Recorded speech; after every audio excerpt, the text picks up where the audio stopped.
Jadi kalau misalnya ada yang mengatakan bahwa APBN kita, utang kita itu cuma sekian puluh persen, belum sampai 60% ketentuan perundangan, disamakan dengan misalnya Korea, Jepang, Amerika sampai ratusan persen, di situ saya katakan bahwa Sri Mulyani melakukan kebohongan publik. Kalau ini dibiarkan sangat berbahaya. Kenapa? Saya menganggap bahwa dengan terpilihnya Prabowo, maka sebenarnya hakikatnya Jokowi berkuasa sampai 2045. Tapi kemudian 98 krisis ekonomi itu jatuh.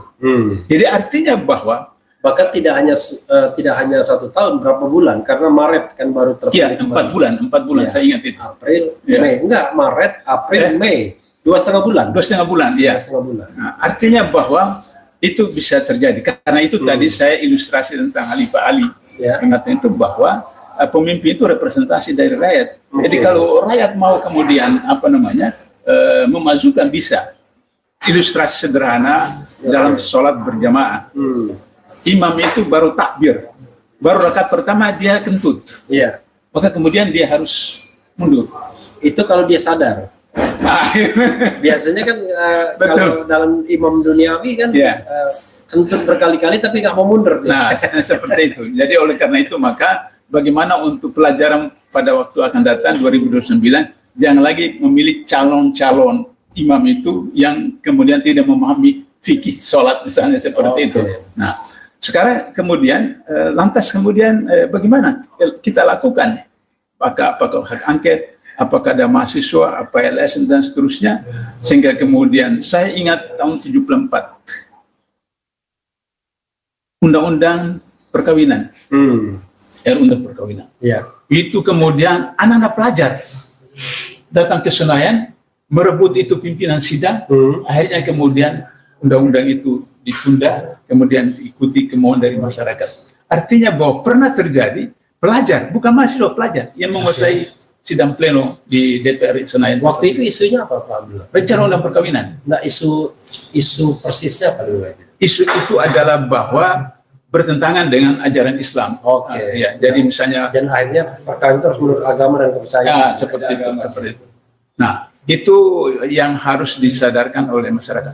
Mungkin saja kemudian mereka beranggapan bahwa ya sudah selesai, nanti kita berubah. Tapi kalau itu tetap saja dengan kondisi seperti ini, lantas tidak ada usaha untuk memperbaiki atau bersikap, maka kemudian akan mengalami kondisi lebih parah. Kita punya utang sekarang 20 ribu sekian triliun, yang baik APBN maupun non APBN. Kalau kita biarkan dan rezim Prabowo dengan rezim Jokowi. Jadi kita klarifikasi dulu bahwa 20.000 triliun itu salah satunya menurut anggota DPR Misbahun Ada 3 unsur, yaitu utang pemerintah kira-kira 8.000 triliun, utang BUMN 5.000-an triliun, kemudian kewajiban pemerintah yang harus dibayarkan kepada pensiunan TNI, Polri, ASN dan lain sebagainya. Jadi jumlah semuanya kewajiban pemerintah itu 20.000 triliun. Jadi belum lagi utang pemerintah daerah sebenarnya. Jadi BUMN 8 untuk gaji pensiunan TNI, Polri dan ASN itu 4.000 lebih. Jadi kira-kira hampir 20 triliun. Dan itu sama dengan GDP. Jadi kalau misalnya ada yang mengatakan bahwa APBN kita, utang kita itu cuma sekian puluh persen, belum sampai 60% ketentuan perundangan, disamakan dengan misalnya Korea, Jepang, Amerika sampai ratusan persen. Di situ saya katakan bahwa Sri Mulyani melakukan kebohongan publik. Kenapa? Karena Amerika, Rusia atau negara-negara mengatakan 100% itu mereka jujur. Artinya utangnya utang APBN dan non APBN disebutkan semua. Kalau kita kan tidak, hanya APBN saja. Utang pemerintah aja. Satu. Yang kedua, mereka berutang kepada rakyat. Kita tidak berutang kepada luar negeri. Nah, yang ketiga, mereka itu negara kreditor. Kita debitor. Seperti jadi tidak bisa dibandingkan seperti itu. Nah, oleh karena itu maka saya berharap kepada masyarakat, para politisi, para guru besar universitas, kalau ini dibiarkan sangat berbahaya. Kenapa? Saya menganggap bahwa dengan terpilihnya Prabowo, maka sebenarnya hakikatnya Jokowi berkuasa sampai 2045. Kenapa tadi? Jokowi berkuasa sampai 2045. Oh, karena kalau menurut Kodari ya, itu 5 tahun Prabowo, kemudian 5 tahun lagi Prabowo, kemudian dilanjutkan lagi oleh Gibran 5 tahun lagi, Gibran 5 tahun, 20 tahun. Jadi kalau sekarang 2024 tambah 20 tahun 2044. Jadi berarti 2045 itu yang disebut dengan 2045 itu Jan Etes ya. Indonesia emas itu itu menjadi Indonesia timah. Oke. Jadi 2045 Jan Etes jangan-jangan. Pak Abdullah ya, kalau saya bisa garis bawahi bukan simpulkan. Jadi sekarang kita belum wajib lah ya untuk mengakui atau tidak mengakui ya, karena tadi ibarat perkawinan janur kuning itu belum ada.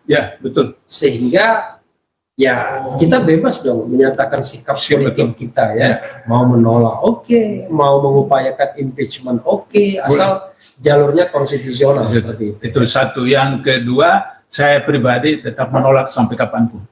Meskipun sudah janur kuning tetap, karena saya anggap ini satu kebatilan. Seperti itu. Jadi sikap pribadi Pak Abdullah menolak sampai kapan? 2029. Sampai jalur kuning melengkung pun tetap menolak. Karena saya tidak bisa menerima. Jadi Pak Abdullah tidak tunggu janur kuning ya? Kalau janur kuning bisa kemudian itu, tapi kalau tidak selesai janur kuning juga sampai 2029 tetap sikap saya tidak menerima, karena saya tidak bisa menerima satu kebatilan yang berlaku dalam kehidupan mereka. Meskipun hak-hak dan kewajiban seorang lain silakan, dan saya misalnya punya hak dan kewajiban juga saya jalankan. Kalau saya di jalanan lampu merah saya berhenti. Itu jadi kewajiban sebagai warga negara ya.